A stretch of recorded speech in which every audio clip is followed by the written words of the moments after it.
کیا ہم جانتے ہیں کہ اس پل پر سب سے پہلے کون گزرے گا؟ وہ کون ہوں گے جو اپنی امت کے لیے راستہ ہموار کریں گے؟ کیا ہمارے پیارے نبی صلی اللہ علیہ وسلم اپنی امت کے لیے شفاعت فرماتے ہوئے پل صراط سے گزریں گے؟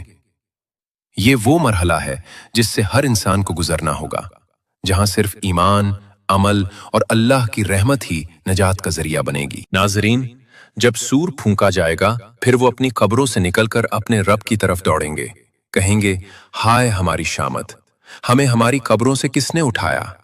قیامت کے روز جب باپ اپنے بیٹے کو چھوڑ دے گا اور اپنی نجات کی فکر میں مصروف ہوگا، بیوی اپنے شوہر سے فاصلہ اختیار کرے گی اور اپنے آپ کو بچانے کی کوشش کرے گی، بھائی اپنی بہن کو جاننے سے انکار کر دے گا، کیونکہ اس دن ہر کوئی اپنی ذات کی فکر میں ہوگا، ہر سمت نفسی نفسی کا عالم ہوگا، انسان اپنے پسینے میں غرق ہوں گے، کوئی ٹخنوں تک پسینے میں ڈوبا ہوگا، کوئی گھٹنوں تک، کوئی کمر تک اور کوئی گلے تک پسینے میں ڈوبا ہوگا۔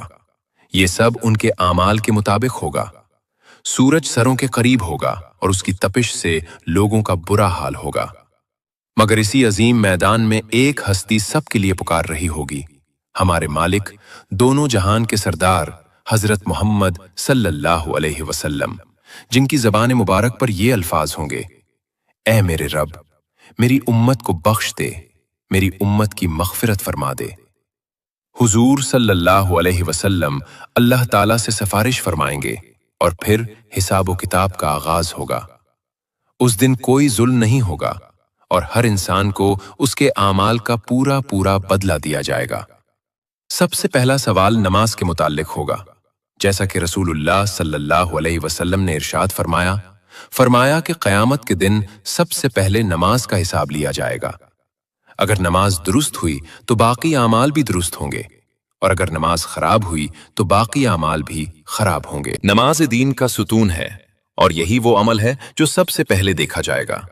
اس کے بعد مزید 5 سوالات پوچھے جائیں گے جن کا جواب ہر انسان کو دینا ہوگا۔ پہلا سوال یہ ہوگا کہ اپنی عمر کہاں گزاری؟ کیا اللہ کی اطاعت میں گزاری یا نافرمانی میں؟ دوسرا سوال یہ ہوگا کہ اپنی جوانی کہاں صرف کی؟ جوانی انسان کی زندگی کا سب سے قیمتی وقت ہے اور اس میں کیے گئے اعمال کا حساب لیا جائے گا۔ تیسرا اور چوتھا سوال یہ ہوگا کہ اپنا مال کہاں سے حاصل کیا اور کہاں خرچ کیا؟ کیا حلال ذرائع سے کمائی کی اور نیک کاموں میں خرچ کیا، یا حرام طریقوں سے کمایا اور گناہوں میں خرچ کیا؟ پانچواں سوال یہ ہوگا کہ اپنے علم پر کتنا عمل کیا، کیونکہ علم بغیر عمل کے بے فائدہ ہے اور اللہ تعالی ہم سے ہمارے علم کے بارے میں ضرور پوچھیں گے۔ اس کے بیک اعمال کا وزن